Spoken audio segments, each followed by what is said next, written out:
aqui em cima. Quer falar sobre os Nephilims enquanto isso? O Nephilim é interessante pra caramba. Por quê? Tem uma conversa... Tô com coceira na garganta aqui. Quer água? Vou pegar água aqui. Tá. Tem uma conversa que eu acho curiosa, que os caras falam assim... Você percebeu que a ciência mais celebrada dos anos 1900 foi a física? E hoje é a genética?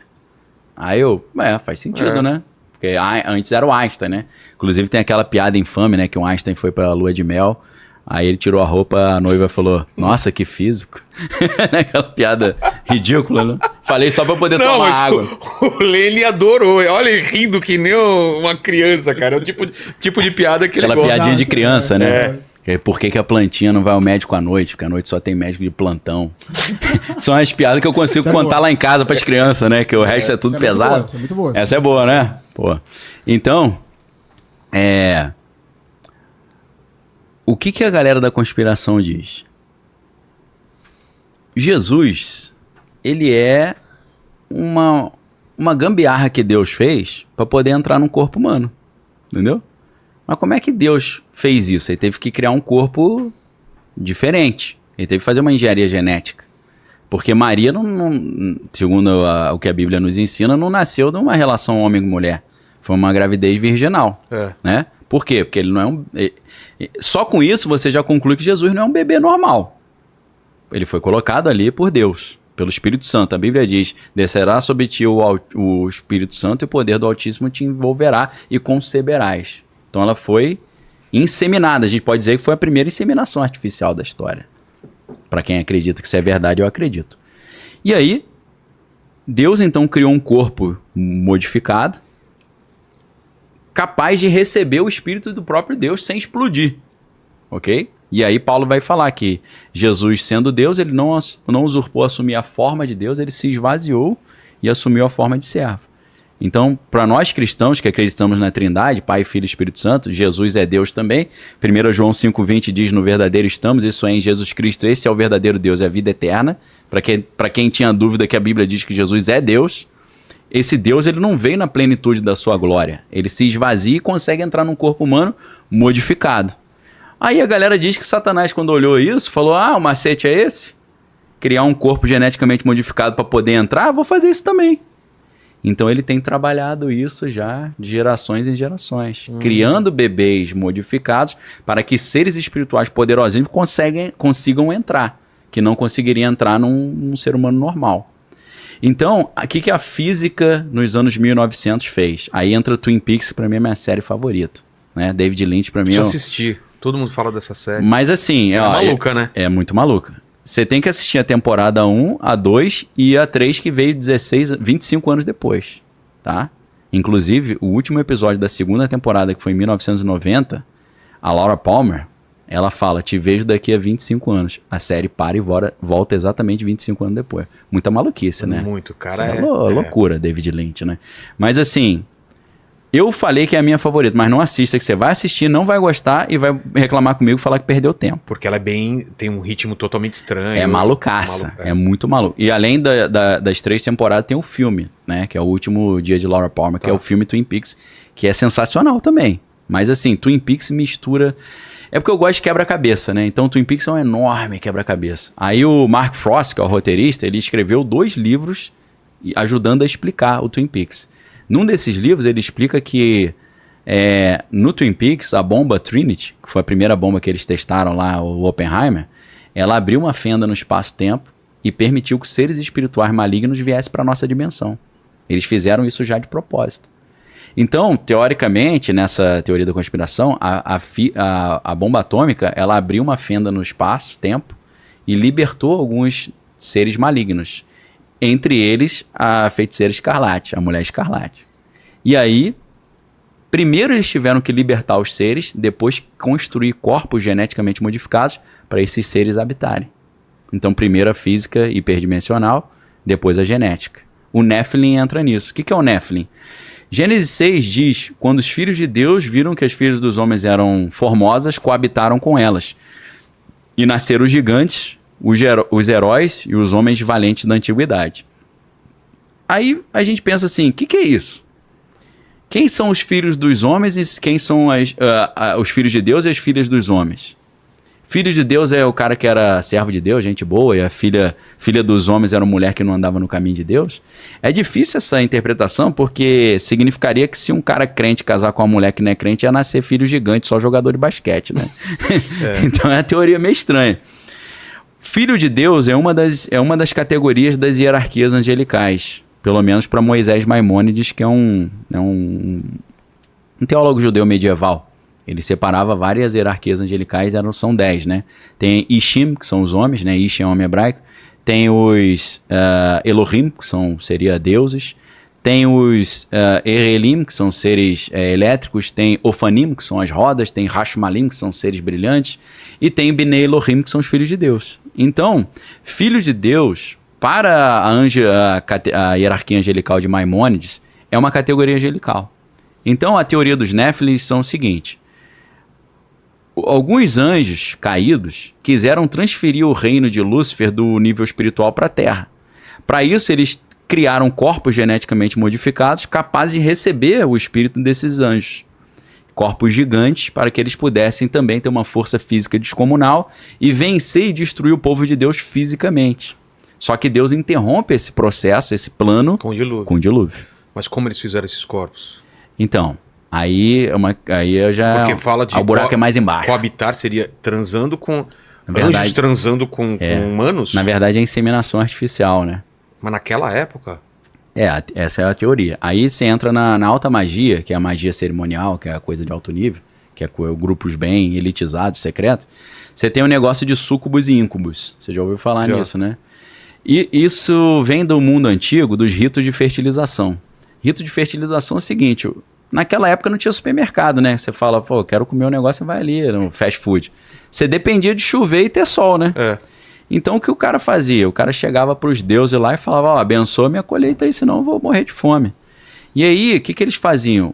O nível mais simples de rito de fertilização, ou culto de fertilidade, o cara pegava a esposa de noite na lua cheia, levava lá pro campo onde ele plantava e mandava brasa na esposa ali. O cara mesmo? Com a esposa dele, E qual a função? A função é que aquele rito de fertilidade que ele tá tendo com a esposa ali, aquela relação sexual, transfira energia de fertilidade pra terra.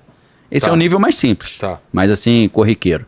O Lene já ficou interessado nisso daí, vai pegar um milharal aí, vai levar... Pô, cuidado quando levar um espinho nos glúteos lá, né? Da plantação que você vai, né, cara? A formiga, a abelha, né? Se for alérgico, então, né? Tem que tomar mais cuidado. No alto nível, como acontecia na Babilônia, no Egito, ou na Grécia, a Grécia era muito forte nisso, tanto nos ritos dionísicos quanto nos ritos de Eleusis, que eram os ritos paralelos, mais marginais, a gente poderia dizer. A gente tem, você vai lembrar disso, a Hela, naquele filme Thor Ragnarok, ela mostra que no teto, por trás dos desenhos do Odin, gente fina e bonitão, eles eram seres malignos que sacrificavam criancinha, devoravam criancinha, né? Ela fala, o nosso pai Odin era gente fina igual. Não, na minha época, eu era amiga dele, a gente fazia as maldades. Depois ele cismou de ficar bonzinho e me jogou no inferno, né? Ela reclama com Thor, né?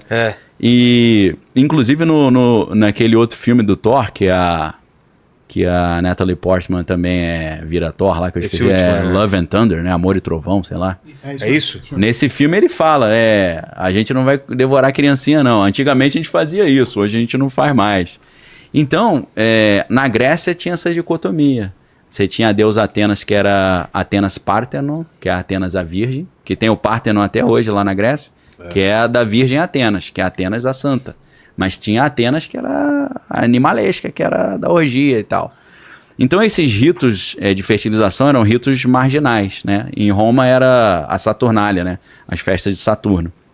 Que dá origem... ao carnaval. Por isso dá origem ao carnaval, mas a gente sabe que Dionísio, né, vem da palavra Eonisios, em grego, que dá origem a Enos, que é o vinho. Inclusive especialista em vinho é enólogo. Porque Enos é vinho em grego. Só que Dionísio... Eno é o sal de fruta... Se você beber demais.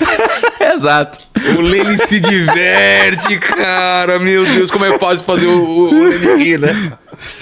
Lembrei da piada do sal de fruta, né? Que o cara fala, pô, se tem sal de fruta, o cara tem, ele me vê um de goiaba, então... Cara, pô, goiaba? Foi só pra tomar água aqui. Foi mal pra galera aí que faz piadas infames, né? Mas é o que dá pra contar. Como eu tenho criança em casa, eu tenho que colecionar piada light, né? Exato. Então fica um monte light na cabeça. E o que acontece, então? O Dionísio, ele também é chamado de Baco, né? Então as festas do Dionísio, que eram os cultos dionísicos, eram conhecidos como bacanalias. Bacanais. Entendeu? As bacanais, que eram as saturnálias em Roma. Bacanal todo mundo sabe o que é, né? Ninguém é de ninguém, pegação geral. Só que pra quem acha que é só prazer da carne, não, aquilo é um culto. Era um ritual? É um ritual de fertilização. Como é que era esse ritual? Segundo os caras contam lá, os ritos de Eleusis e as bacanalias, é só você pesquisar. Segundo alguns, isso rola hoje ainda nos dias certos, nas épocas de mudança de estação e tal. Os súcubos são seres espirituais, eles aparecem numa forma feminina e induz o cara a achar que ele tá tendo relação com uma pessoa. É tudo como se fosse um sonho. Às vezes o cara não sonha e ele acaba ejaculando. É como se fosse isso. Você não teve relação com ninguém, foi uma simulação. Então, os súcubos, eles fazem uma simulação de forma que o cara acredita que tá tendo uma relação. E quando o cara ejacula, eles pegam... o súcubo suga. Por isso que é súcubo, que ele suga o esperma. Dentro dessa teoria dos Nephilim, eles pegam esse esperma, mudam geneticamente. Aí você fala, anjo não sabe fazer isso. Você fala, até o ser humano sabe, pô. O anjo, se anjo existe, ele sabe muito mais do que a gente. Sobre o universo, sobre como funciona a estrutura biológica do homem. Então eles pegam esse espermatozoide, modificam geneticamente. Naquela época, bota o cara grandão e fortão. E capaz de receber um espírito de um anjo, uma potestade dentro dele. E eles pegam aquele espermatozoide geneticamente modificado, aí... O mesmo espírito, só que em outra forma, em vez de feminino, agora masculino, o íncubus, ele faz a incubação ou a inseminação. Então o cara acha que ele está tendo relação com anjos, mas na verdade é tudo uma simulação. É espermatozoide humano inseminado em mulheres, só que geneticamente modificado. Aleister Crowley chamava isso de Moonchild, criança da lua. Criança celestial, nesses ritos de fertilização. Então, teria sido assim, dentro dessa teoria, eu não sei, que um amigo perguntou, como é que você sabe disso? Você já teve relação com anjo? Eu falei, nunca tive não sei se é assim não, meu irmão, tá? Eu tô te falando o que estão dizendo, tá? Bota uma nota de rodapé aí, ó, é conteúdo altamente especulativo, entendeu? Então, não sei se é assim, nunca fiz isso e não pretendo fazer não. Então, teria sido assim que eles fabricaram os gigantes, os Nephilim. E quando nasceram esses corpos... E daí pode ter vindo também a ideia de semideuses, né? É lógico. Hércules e... Exato. Perfeito. Você pensa... todos os grandes reis da Grécia Antiga, não só da Grécia Arcaica, se a gente pensa no rei Minos de Creta, né? Que dá origem ao Minotauro, que tem um transhumanismo aí também, né? Porque a mãe dele teria tido relação com um touro, aí o cara nasceu meio misturado touro com homem, aí foi preso no labirinto, tem aquele do labirinto do Fauno e tal, do labirinto do Minotauro, da Ariadne, né, com o filho, que é uma história interessantíssima, mas eles teriam, esses reis da Grécia seriam fabricados dessa forma. Se você, não só na Grécia Antiga, nessa Grécia que a gente chama minoica, porque é Grécia minoica, de Minos, do rei Minos, na época que Creta era o grande expoente da Grécia. Inclusive, quando a gente fala de Golias na Bíblia, Golias é filisteu. Os filisteus... Era um gigante, né? Ele era um gigante. Entre os filisteus tinha muitos gigantes. Os filisteus não são povos daquela região ali. Os filisteus que dão origem hoje à Palestina, que Palestina vem de Filistina, de filisteu. Os filisteus são originários da ilha de Creta.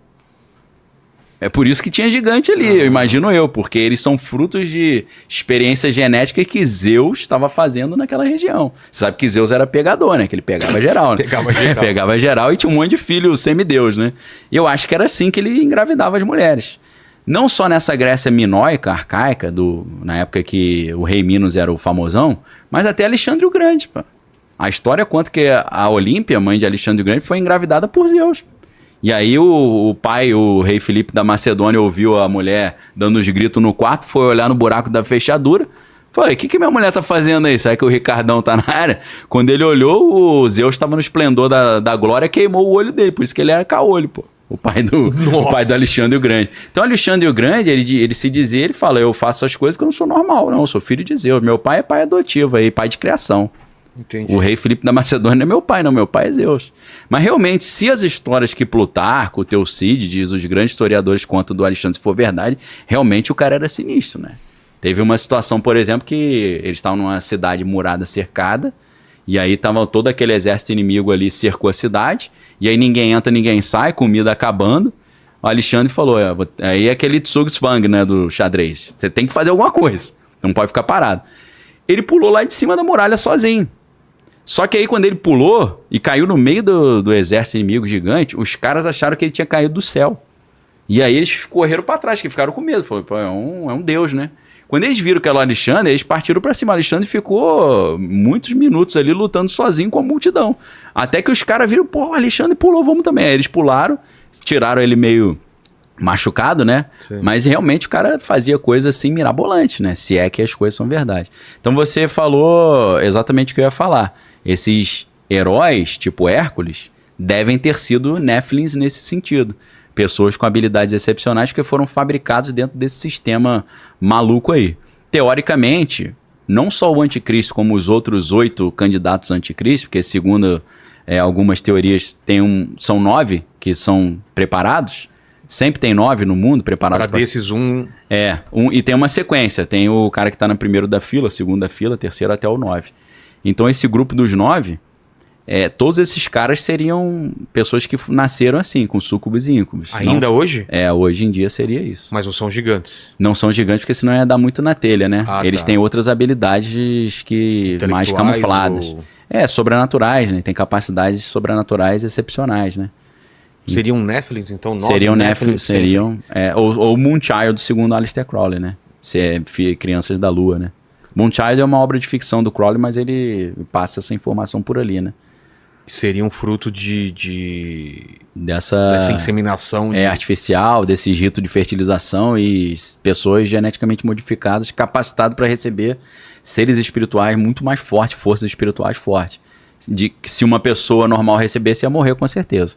Tem um cara que é um ex-ocultista chamado William Schnobelen, que ele diz que esse cara realmente, ele ficou com o cabelo branco do nada. Eu até me identifico com essas histórias, né? Só que o meu caso não foi assim. Comecei com 10 anos de idade. Depois que eu quase fui reprovado na 4ª série. Acho que o estresse... Começou a sair cabelo branco? Começou. Com 10 anos eu comecei a ver um ou outro. Com 18 eu já tinha muito cabelo branco. Inclusive, quando eu fui casar com minha esposa, o cara falou, pô, esse coroa é tarado, tá pegando a novinha. Eu falo, não, ela é mais velha que eu, pô. E você já com cabelo branco? Já com cabelo branco, Aí, esse William Schnobelen, ele disse que ele invocou uma entidade que era poderosa demais, e essa entidade, quando entrou nele, ela começou a sugar, a matar ele. Ele foi morrendo. E aí a esposa dele, que também era ocultista, ela pegou um punhal mágico, botou no pescoço dele e falou pro demônio, se você não sair, eu vou matar ele, você vai pro poço do inferno. Aí o demônio ficou com medo, saiu, só que quando o demônio saiu, ele já tava com o cabelo todo branco. Segundo ele envelheceu 5 anos em 1 minuto. Nossa. Então, assim, eu contei essa história para ilustrar, não sei se é verdade, não exijo ninguém acreditar, eu também tenho dúvida se é verdade, isso é o que o cara falou. Certos seres espirituais poderosos, ele não pode entrar no ser humano, senão mata. Tem que ser um ser humano diferente, criado, preparado. E para um cara ser candidato a anticristo, ele teria que ser fabricado dessa forma. Modificado. Isso tem muito a ver, por exemplo, com Avatar. Avatar é exatamente isso, o filme Avatar. Avatar é exatamente isso, só que é ao contrário. Não são seres espirituais invadindo a Terra, são os homens invadindo um outro planeta. E aí o que eles fazem? Ideia, né? O Sam Worthington, né, aquele cara, você vê que ele é um cara cadeirante, né? Só que o que eles fizeram? Pegaram o DNA dele, que era um membro do exército americano, um capitão, sei lá, misturaram com o DNA do povo daquela alienígena, que eram os Navi. Navi, inclusive, é profeta em hebraico, né? O livro dos profetas é Nevi'im, né? Navi. Tem vários nomes meio bíblicos ali. A questão da árvore da vida que tem lá, mistura um pouco com Kabbalah, mas também tem a ver com a árvore da vida da Bíblia. O que eles fizeram? Para eles invadirem um planeta alienígena, eles pegaram o DNA do ser humano, misturaram com o DNA dos alienígenas, criaram um corpo híbrido que os seres humanos, nesse corpo híbrido, conseguiam projetar sua consciência para esse corpo. Lembra que ele usava a máquina e ele controlava? Só que aí o que aconteceu? Então, os seres humanos passavam meio despercebidos ali. fantasiado do povo nativo local. Só que aí o cara mudou de time, ele virou a casaca, que em vez dele ficar no time dos humanos, ele ficou no time dos alienígenas. E aí o que eles fizeram? Olha, existe uma maneira de você transferir a sua consciência definitivamente, permanentemente.